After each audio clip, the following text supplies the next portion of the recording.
deuxième origine, il s'agit de la génétique.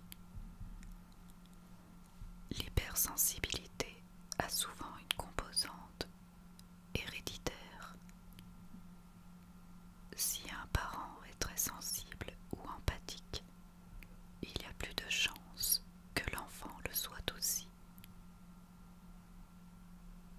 C'est comme un trait de personnalité transmis, pas une maladie.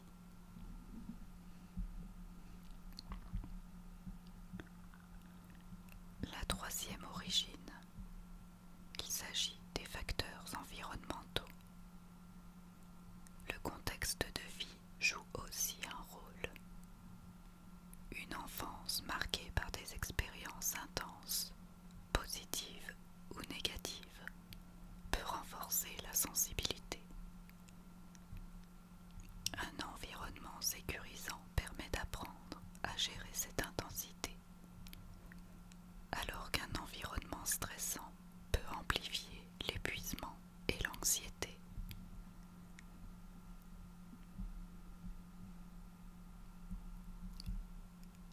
La quatrième origine, il s'agit des traits psychologiques associés.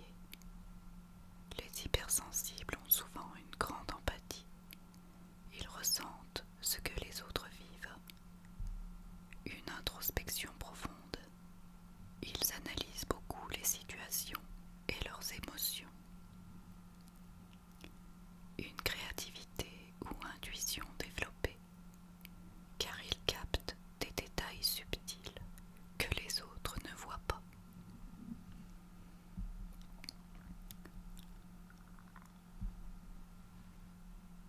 Et la cinquième origine, l'épuisement lié à l'hypersensibilité.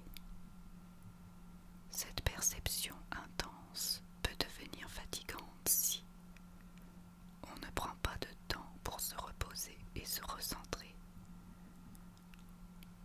Si on absorbe trop de stress, d'émotions ou de stimulations extérieures.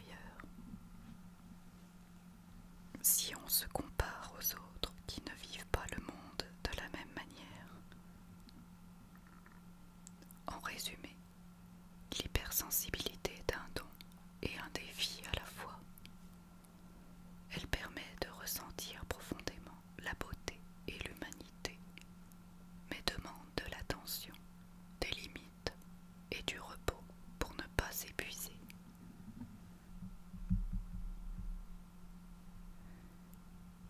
Qui consulter quand on se sent hypersensible? Vous pouvez prendre un rendez-vous chez le neuropsychologue qui peut évaluer le fonctionnement cognitif, tout ce qui traite l'attention, la mémoire, la gestion émotionnelle. Il peut identifier une hypersensibilité sensorielle ou émotionnelle. Et il peut également vérifier s'il y a un trouble associé, comme le TDAH, l'anxiété, être HPI ou avoir un trouble du traitement sensoriel, etc. Il fait passer des tests standardisés et propose ensuite un bilan détaillé.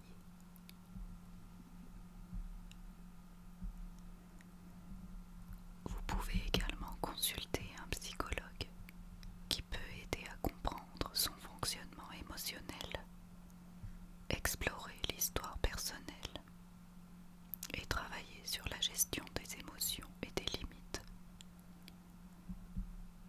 C'est souvent la première étape accessible.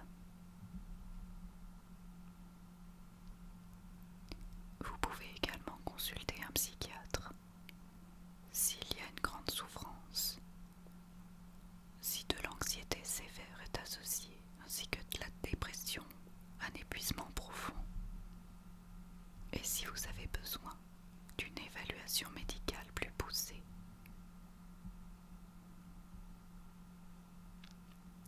Et d'ailleurs, ce que je veux rajouter aussi, c'est que certaines personnes hypersensibles découvrent à cette occasion un haut potentiel intellectuel, donc être HPI, un TDAH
J'espère que cette vidéo vous aura plu.